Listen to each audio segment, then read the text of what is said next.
Bonjour, merci beaucoup de cette invitation. Bon, la destruction systématique des espaces de vie, la pollution des lieux d'exubérance, la mutilation radicale des fonds marins, l'acidification des océans au-delà du supportable, l'anéantissement méthodique des forêts primaires, le réchauffement climatique menant à des bascules irréversibles, l'interruption des cycles biogéochimiques, l'éradication des espèces, la perte du sens et de la beauté, ce n'était pas assez. L'effacement du commun, de l'accueil, de la solidarité, du partage, de l'empathie, de ce qui faisait l'infime de dignité non encore perdue, le renoncement à l'accès inconditionnel aux soins et à l'éducation, ce n'était pas encore assez. L'ensemble des indicateurs qui montrent que le spectre du fascisme commence à reprendre des couleurs, qu'il est moins exsangue qu'il ne le fut jamais dans les dernières décennies, ce n'était toujours pas assez. Il fallait ressusciter la guerre. C'est vrai, c'est encore plus efficace pour tout détruire, pour tuer, pour oxyre, pour affamer aussi. Et manifestement, il fallait en plus le faire la conscience tranquille, c'est une vraie spécialité occidentale. Carton plein. Naturellement, elle n'avait pas disparu, la guerre. Ce n'est pas parce qu'elle ne s'exhibait plus si souvent sur le sol du Nord global qu'elle avait quitté la surface de la Terre. Loin s'en faut. On le sait, enfin, on devrait le savoir. En France, on les appelle souvent des opérations, les guerres menées loin de la métropole. Opération Aspide, opération Chamal, opération Sangaris, opération Bakane, opération Harmattan, opération Boali, opération Licorne, opération Épidote, opération Héraclès, juste dans les dernières années. On oubliait parfois les yeux rivés sur Insta, TikTok et les news d'Android ou le sacro-saint JT que la France était en guerre. Mais au moins, on faisait mine de savoir qu'il y a quelque chose d'un peu problématique dans le fait de tuer. On sentait que ce n'était pas léger. On s'imposait un minimum de solennité. Nous n'en sommes plus là. Je crois que nous nous trouvons à un moment de vérité comme il y en a rarement dans l'histoire. Si à venir il y a, nos successeurs se souviendront de ce que nous avons fait maintenant, qu'il s'agisse d'écologie bien sûr, mais aussi et peut-être même surtout de géopolitique, puisque ces problématiques, nous allons le voir, ne sont pas indépendantes. Dans les deux cas, il s'agit de comprendre que le territoire n'était pas vierge. Qu'il s'agisse de valeurs ou de désirs, quelque chose d'essentiel se produit. Un projet civilisationnel crucial doit s'échafauder maintenant, face à une presse essentiellement apathique et à des savants essentiellement indifférents. Ce que nous choisissons aujourd'hui, et ne pas choisir, c'est évidemment choisir le soutien à l'inertie et aux dominants, aura des conséquences incalculables et peut-être définitives. En un sens, il est déjà trop tard. Mais tout n'est pas encore perdu. Notre responsabilité est immense. Si nous démissionnons maintenant, si nous renonçons à penser maintenant, nous n'aurons plus aucun droit, plus aucune légitimité pour nous exprimer plus tard. En un sens, c'est aujourd'hui ou jamais. Et je ne parle pas de bilan carbone, mais de déconstruction des schèmes d'impérialité à toutes les échelles. Ça dépasse infiniment le personnage, mais on pourrait appeler ça le moment Trump. Pour une raison simple, Trump est un menteur, mais un menteur honnête. Il sait qu'il ment, et il sait qu'on sait qu'il ment, et il ne s'en cache pas. Trump nous ressemble. Le président de l'Occident est à l'image vile et veule de sa politique, de la nôtre donc, de celle que nous avons choisie en toute conscience. Maintenant, nous ne pouvons plus feindre d'ignorer. C'est juste cela qui est nouveau. Et c'est presque une bonne chose. Trump, c'est bien le problème, n'est pas un accident ou un faux pas. Il est un moment de fidélité, un symbole parfaitement adapté, hélas, à ce qu'il symbolise. L'impérialisme, le racisme, le sexisme, le climato-sceptisme, le classisme, le spécisme, le masculinisme, le colonialisme, dans toute leur brutalité crasse, la négation de l'histoire et la pulvérisation du droit s'exhibent au grand jour et avec fierté. Tout cela préexistait à Trump. Tout cela se passe ailleurs aussi que chez Trump. C'est un peu notre spécialité. Mais Trump a cette vertu de le montrer, de l'incarner. Tout en lui le crie, le hurle, le transpire et le vomit. Il n'y a que du rapport de domination. Trump nous fait un peu payer symboliquement, et ça c'est presque réjouissant, un vieux mâle ventripotent, vulgaire et stupide comme égérie de notre civilisation. Petite blessure narcissique. Mais enfin, on l'a bien mérité puisqu'on l'a même choisi. On ne peut plus agir de manière abjecte et se fantasmer, raffiner ou délicat. La barbarie aurait-elle changé de camp au grand jour? Nous le savions, mais maintenant, nous le voyons. Ce n'est plus caché derrière les bonnes manières ou les mots alambiqués, derrière le voile feutré des postures et impostures moralisatrices. Maintenant, nous ne pouvons plus faire semblant d'ignorer ce que nous sommes. La seule question, me semble-t-il, intéressante, à l'exclusion de tout autre, est l'assumons-nous? Souhaitons-nous vraiment cela? Le désirons-nous? Je ne parle pas du personnage de Trump, qu'il est aisé de nier. Je parle de ce dont il est l'emblème, de nos valeurs et de nos projets, donc. Le problème n'est pas qu'il le montre, le problème est que l'Occident le fasse, et depuis bien longtemps. Ce monde pourtant n'est pas donné, il est construit, nous le bâtissons. Le moins qu'on puisse dire, c'est que la direction choisie depuis bien longtemps n'était pas exactement réjouissante.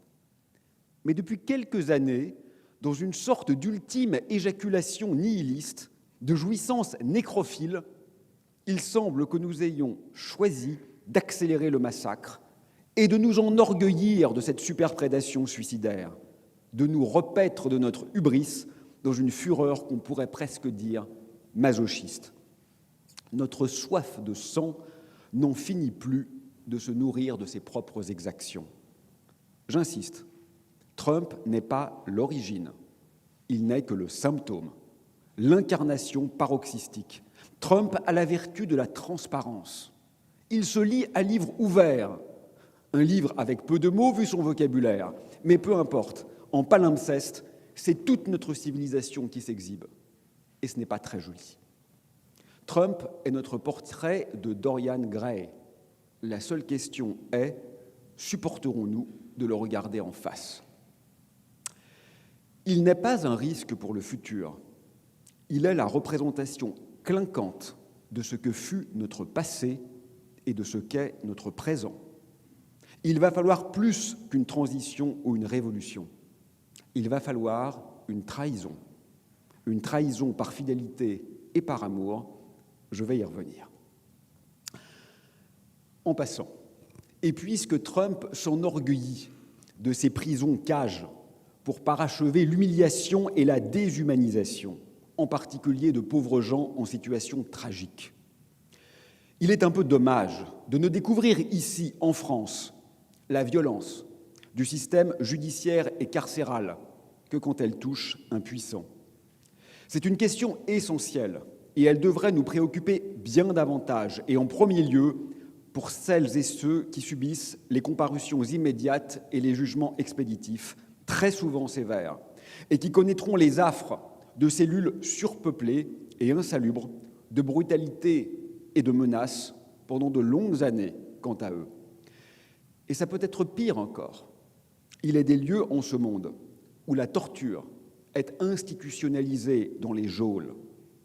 Ça dit quelque chose de très profond, de la civilisation qui le permet et parfois même s'en réjouit. Pensez aux vœux de Pasolini. Alors je pourrais, une fois de plus, vous rappeler que ce que nous construisons n'est pas pérenne.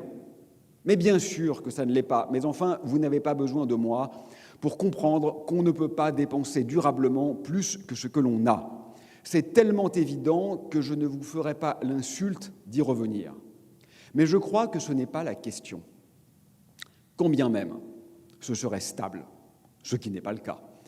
Quand bien même ce serait stable, donc, voudrions-nous de ce monde-là, un monde où nous avons éradiqué en quelques années les 2/3 des insectes, en quelques décennies les 2/3 des mammifères sauvages, en quelques millénaires les 2/3 des arbres, un monde où l'eau de pluie est devenue impropre à la consommation, un monde où l'océan de plastique qui flotte dans la mer est 3 fois plus grand que la France.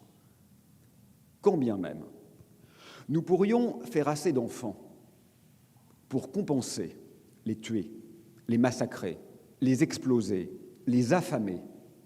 Quand bien même nous pourrions absorber le CO2 et maintenir la température dans un univers de béton et d'acier, sans vie et sans grâce. Quand bien même nous pourrions aller coloniser, on revient aux fondamentaux, une planète morne et sombre pour compenser les espaces devenus ici inhabitables. Quand bien même nous pourrions avoir la sensation de faire l'amour, seuls, dans nos canapés, grâce à des électrodes implantées dans nos cerveaux que les géants de la tech sont en train d'inventer pour compenser l'assèchement des relations humaines. Quand bien même nous pourrions maintenir l'espérance de vie dans un réel où les parkings de supermarchés et les rivieras luxueuses vulgaires ont supplanté les forêts et les oliveraies. Voudrions-nous de cette dystopie? Quand bien même nous pourrions, par un goût de baguette magique, et c'est impossible, rendre le numérique et l'intelligence artificielle économes en énergie, voudrait-on que notre puissance de vie soit remplacée par une obéissance aveugle à des machines stupides et tyranniques? Puisque tout le monde le sait, tout le monde, ces saloperies ne nous aident pas, elles nous pourrissent. Pourquoi faisons-nous semblant de l'ignorer? Ce n'est pas une évolution inévitable et mécanique. C'est un choix sociétal et civilisationnel qui nous revient. C'est un choix que nos prédécesseurs n'ont pas fait, en tout cas pas toujours, et que rien ne nous oblige à faire. C'est même un choix que beaucoup de cultures différentes de la nôtre nous exhortent de ne pas faire, car nous les emportons avec nous dans cet apocalypse que rien ne nous oblige à chérir et à choyer. Nous n'avons aucune obligation morale de choisir le suicide, ni le meurtre. Nous n'avons aucune obligation morale de choisir les écocides et les génocides, pas même les calocides. Kalos, en grec, c'est la beauté. Je suis fatigué de disserter, ou pire, d'entendre disserter sur ce que l'on peut. C'est une question technique, très secondaire et très inintéressante. Ce qui me semble intéressant aujourd'hui, c'est de réfléchir à ce que l'on veut. Et nous verrons bien si c'est possible ou non, nous verrons bien si c'est faisable. Mais de grâce, commençons par la bonne question. De la faisabilité de quoi parlons-nous? On me reproche parfois un discours trop idéologique et politique et pas assez scientifique. Après tout, je suis astrophysicien. Mais c'est parce que la question est entièrement politique et idéologique.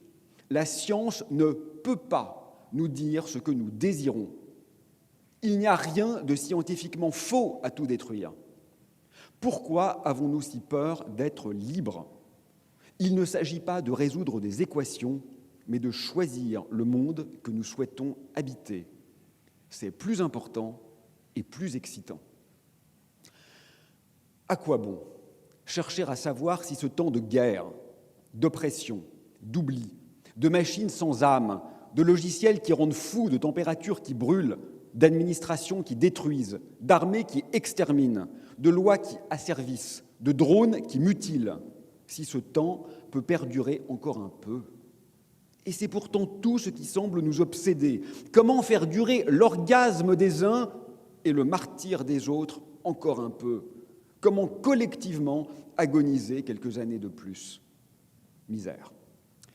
C'est là que l'art, la science, la poésie interviennent. Je me permets d'être clair et direct. Si l'idée consiste à poursuivre à l'identique en émettant un peu moins de gaz à effet de serre, je pense que ça n'a aucun intérêt.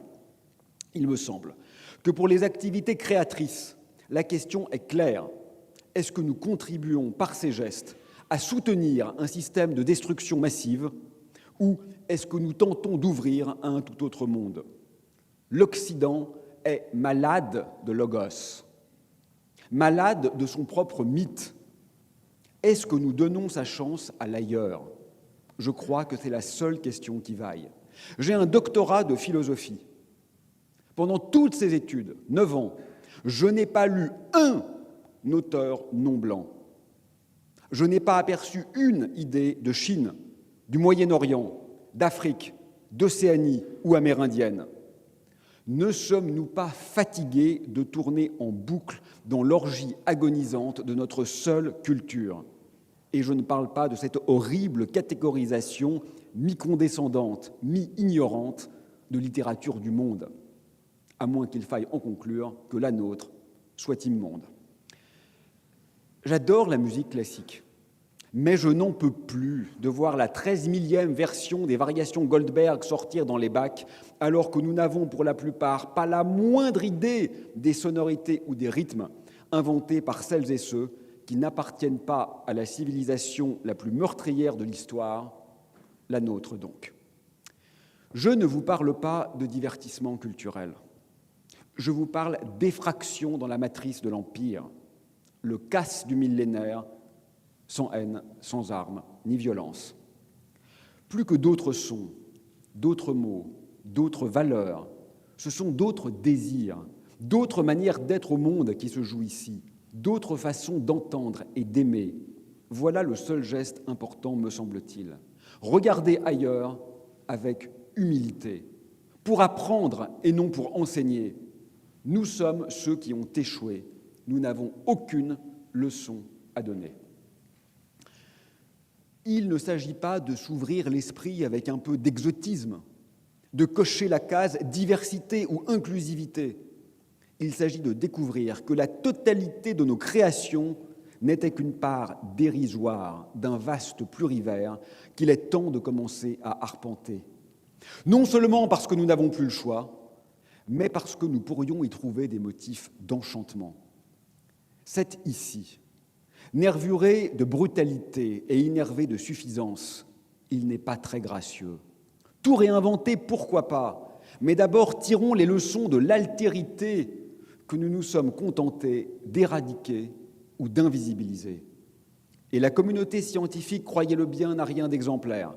Alexander Grothendieck, le mathématicien extraordinaire entre tous, le plus grand du XXe siècle, un des plus grands de toute l'histoire, écrivait « Du moment que quelqu'un paye pour les rencontres, publications, invitations de distingués savants, tout le reste, il s'en balance. Le monde peut se déglinguer et sauter, ça ne les regarde pas. » Il n'avait pas tout à fait tort.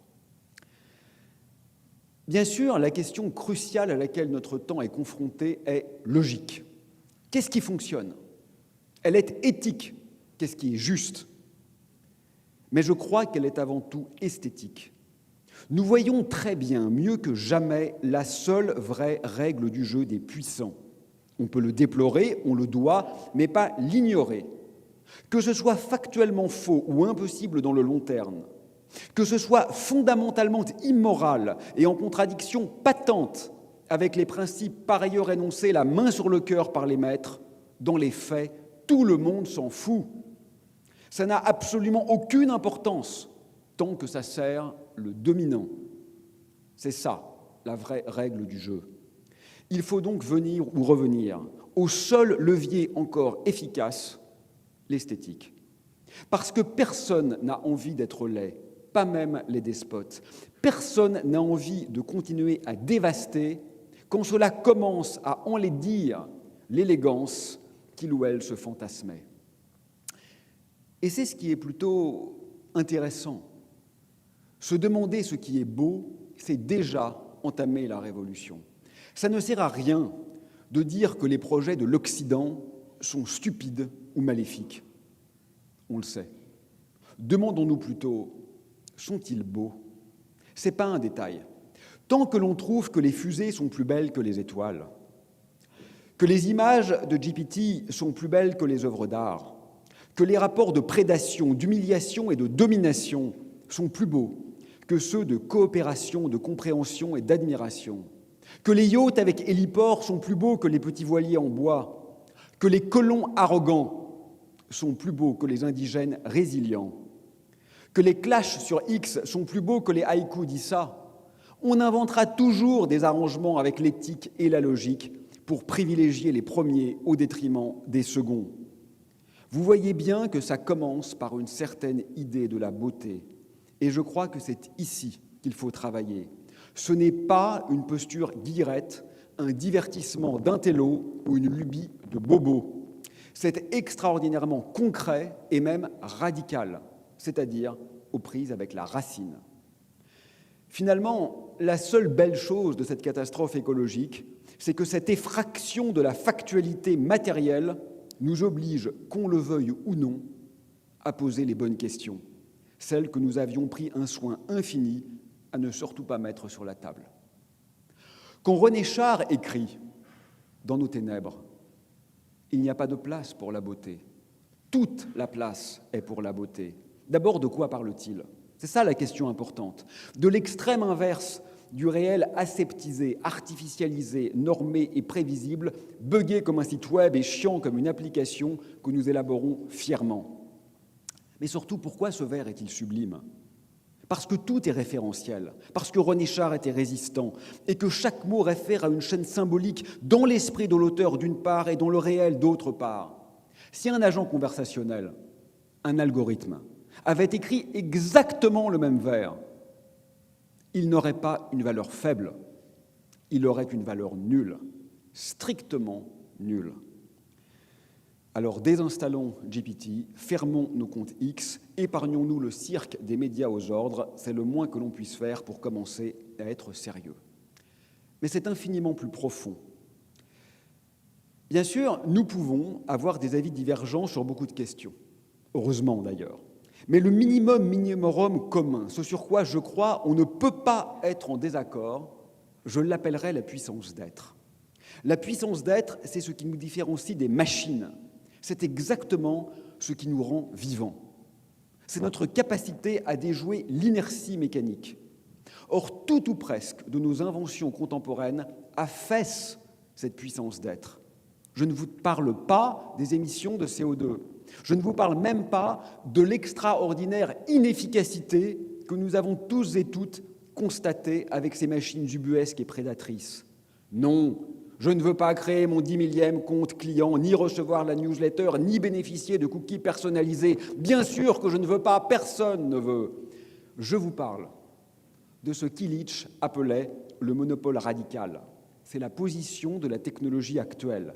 Non seulement prendre tout l'espace, mais nous faire oublier que nous pouvons faire sans elle, et bien mieux, alors que c'était encore le cas il y a quelques années. Cela relève d'un non-sorcellement. On ne veut pas devoir passer un doctorat d'informatique pour acheter un billet de train et un autre en psychologie capitaliste pour comprendre pourquoi, quand on achète sa carte de réduction SNCF, la moitié des trajets ont disparu. Pourquoi n'importe quel processeur de PC portable peut faire des milliards d'opérations par seconde, mais changer un billet direct pour un billet avec correspondance, ce qui se faisait avec 2 sourires au guichet, n'est plus possible sur le site, lequel d'ailleurs connecte Ouigo ou WeTGV, puisqu'il faut maintenant errer dans cette tartufferie nébulaire. Pourquoi la direction de la SNCF tient-elle à ce point à nous faire prendre l'avion? J'aimerais le comprendre. Le train qui était pourtant si digne, si beau dans sa désuétude. Mais qu'on se rassure, pour ceux qui trouvaient que la première classe était un peu trop populaire, bientôt nous aurons la classe optimum avec, je cite, vaisselle en porcelaine. Ouf, c'était vraiment ça qui manquait. On ne veut pas que le pharmacien ou la pharmacienne ait 382 clics à faire, avec un stress palpable, parce qu'il ou elle ne comprend rien au niveau débit logiciel et parfois sans parvenir à nous délivrer le médicament escompté plutôt que de s'attacher à expliquer la posologie. C'est un monde de tarés. On ne veut pas devoir commander un repas sur une putain de borne ou en scannant un QR code, alors que l'être humain auquel on pourrait parler est à quelques mètres de nous.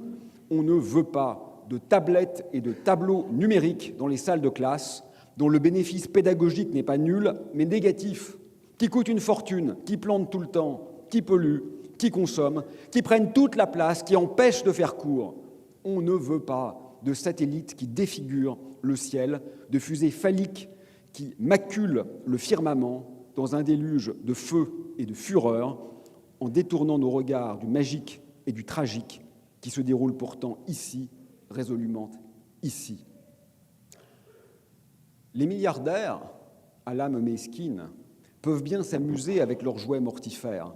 En ce moment, il semble que la testostérone des patrons des GAFAM s'emballe un peu avec les grosses roquettes. Mais mon Dieu, qu'ils sont pauvres, ces gens. Que ce réel est indigent. J'ignore si on doit les plaindre ou les détester, mais certainement pas les envier ou les jalouser. La technologie n'est pas heuristique, elle est ontologique. Ce n'est pas un outil, c'est une reconfiguration existentielle. C'est pourquoi l'art est vital, infiniment plus que l'ingénierie, en tant qu'outil d'affrontement de cette monstrueuse machine de mort. Nous sommes devenus, et ce n'est pas une hyperbole, les esclaves de nos machines et les monstres de nos subordonnés. Cessons aussi de grâce de voir les spationautes comme des héros. Ce sont des pantins du technocapitalisme triomphant, de la société du spectacle et de l'envoûtement ingéniérique. Les héros aujourd'hui, ce sont les Indiens qui tentent de sauver leur forêt, les parents qui tentent de sauver leurs enfants des bombes et de la faim, les artistes qui tentent de s'exprimer quand presque toutes les structures ne s'intéressent plus qu'au divertissement ou aux déjà institués. Ce sont celles et ceux qui s'élèvent contre la doxa et les propagandes. Je me résume. La folle machine en roue libre que nous servons sans la contrôler n'est pas une arche de Noé qui servirait la vie, ce qui pourrait justifier quelques sacrifices ou efforts, peut-être même de renoncer à certaines libertés ou à certains droits. C'est tout au contraire un missile dirigé contre nous-mêmes, et bien sûr, plus encore, sur les pauvres et les colonisés.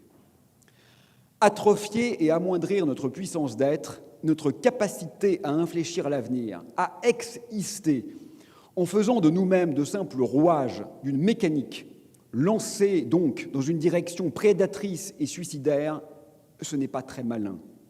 Et pour sortir de cet auto-affaissement, comme des agressions et exterminations, je crois que la question posée, le point de mire, doit être esthétique.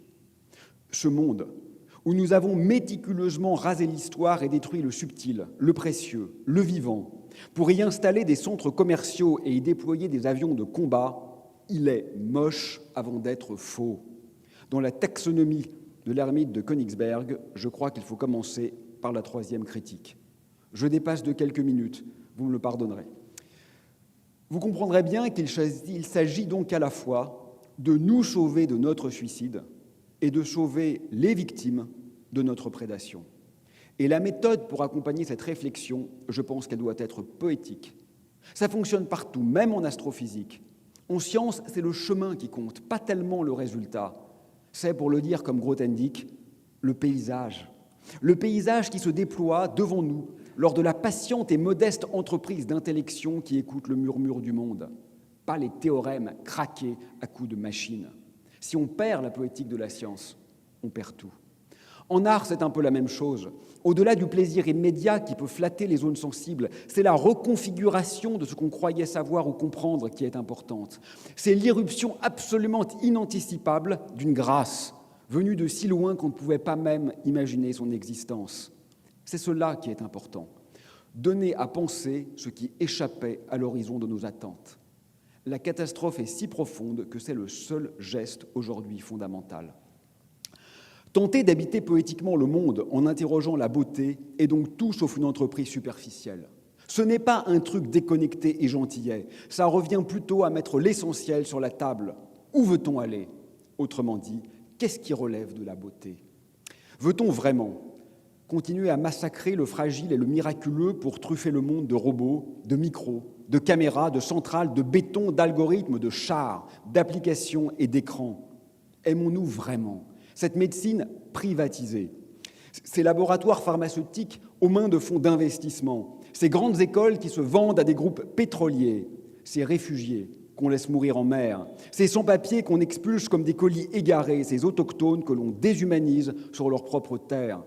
Ce n'est pas une question de réchauffement climatique, c'est une dystopie en tant que telle. Y a-t-il de la beauté dans cette surenchère affirmatrice, d'une omni-brutalité pluri-réificatrice et méta-éradicatrice? Ce n'est pas prioritairement une question écologique, on est très au-delà. Que mes amis écolos se réveillent, il faut commencer à voir un peu large, il serait temps. Franchement, rester aujourd'hui rivé sur les bilans de gaz à effet de serre, je crois que c'est devenu un peu indécent. Avez-vous vu le monde? 5 minutes, promis pas plus. C'est du techno-féodalisme impérialiste dans son ensemble qu'il est ici question, de son système d'asservissement et de désublimation généralisée.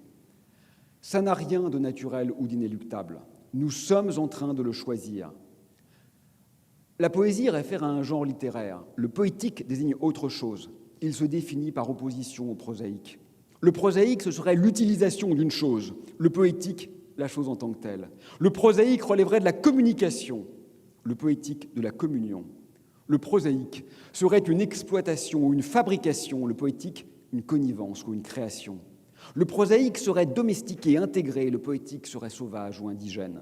Le prosaïque serait mesurable, reproductible, réglé, fini, mécanique.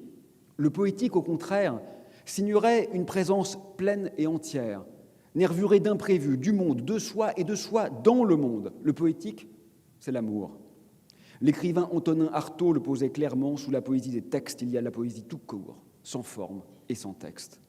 Tout peut être pratiqué en poète ou poétesse, sauf, bien sûr, les écocides et les génocides. Le projet est donc simple: vassaliser le prosaïque au poétique et non l'inverse. Aujourd'hui, on parle de remilitariser l'Europe. Pour le dire comme Varoufakis, ça relève quand même de la pratique mafieuse. Créer de toutes pièces les conditions de l'insécurité et ensuite vendre ses services pour rétablir la sécurité perdue. Ne nous laissons pas piéger de grâce. Notre échec est terrible, terrible. S'il y a des réfugiés dans cette pièce, ce qui est peu probable vu la sociologie, je voudrais les remercier de nous faire l'honneur d'être là. Nous avons besoin de vous. Nous avons besoin de contre-modèles puisque nous manquons à ce point d'imagination. S'il vous plaît, faites-nous l'honneur, une fois de plus, de ne pas vous intégrer. C'est ma dernière page. Les questions importantes aujourd'hui ne sont pas humanitaires, elles sont politiques. Et puisque le politique est presque mort, ils ont même réussi à détruire ça, elles sont devenues esthétiques. Ça sera plus dur de nous le voler. La résistance poétique, c'est ne pas cesser d'interroger ce qui est beau et de voir que toute cette merde qui se déploie un peu plus chaque année, on n'a pas besoin de se demander si elle est durable. On n'a qu'à comprendre et dire qu'elle est en tant que telle détestable. Quand nous l'aurons profondément intégrée, je crois, j'espère, que le reste suivra et que nous pourrons enfin trahir par amour, c'est-à-dire trahir les attendus systémiques par fidélité à des valeurs plus profondes. Subvertir, bien sûr, mais surtout cesser de dévoyer. Pensez par exemple à la laïcité, instaurée pour garantir, je cite les textes officiels, la liberté de conscience et de manifestation de ses croyances, pervertie en arme d'humiliation, de stigmatisation et d'exclusion. Essentialiser l'autre, c'est déjà le tuer symboliquement. Le génial Paul Celan disait qu'il ne faisait pas de distinction entre un poème et une poignée de main. À quoi voulons-nous aujourd'hui tendre la main? Quel avenir souhaitons-nous embrasser? Quelle valeur et quel possible désirons-nous étreindre ou appeler? Sur cette terre, il y a ce qui mérite de vivre, écrivait le poète Mahmoud Darwish. À nous de décider ce que nous souhaitons ou non voir concerné par ces mots. Il avait entre autres en tête l'odeur du pain à l'aube, le commencement de l'amour. L'herbe sur une pierre, les nuages, qui imitent une volée de créatures et la peur qu'inspirent les chansons aux tyrans. C'est assez beau, je crois. La réponse ne sera sans doute pas unanime, mais je voudrais que la question le devienne, qu'elle soit maintenant notre question, que le vers de Darwish devienne la seule question universelle et obsessionnelle, qu'elle soit sur toutes les lèvres et prioritaire à tout autre. Alors je vous le demande, s'il vous plaît, ne cessez pas d'y penser, à l'exclusion de toute autre chose avant d'y avoir répondu. N'entreprenez plus rien avant d'y avoir répondu. Et pour vous, sur cette terre, qu'est-ce qui mérite de vivre ? Merci.